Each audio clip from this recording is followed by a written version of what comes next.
పాల మీద మీగడతో నెయ్యి ఎలా తయారు చేసుకోవాలో నేనైతే మీకు ఇప్పుడు చూపిస్తాను. మనం ఇలాగా కలెక్ట్ చేసి పెట్టుకున్న మీగడనంతా మిక్సింగ్ బౌల్లోకి అయితే వేసుకోవాలి. దీంట్లోకి కూలింగ్ వాటర్ని వేసి కాసేపు మిక్సీ పట్టుకోవాలి. మిక్సీ పట్టుకున్న తర్వాత ఇలాగా వెన్న మొత్తం పైకి తేలుతుంది. దీన్ని సపరేట్ చేసుకొని కూలింగ్ వాటర్ వేసుకొని మంచిగా 2-3 సార్లు అయితే వాష్ చేసుకోవాలి.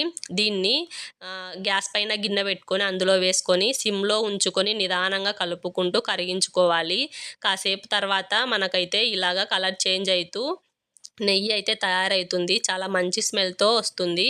దీనిలోకి నేనైతే తమలపాకు వేసుకున్నాను. ఇది ఎందుకు వేస్తారో ప్రాపర్గా రీజన్ తెలీదు. మా అమ్మమ్మ చిన్నప్పుడు వేసేది అది చూసి వేసుకున్నాను. నేనైతే దీన్ని తినడం కోసం అయితే వేసుకున్నాను.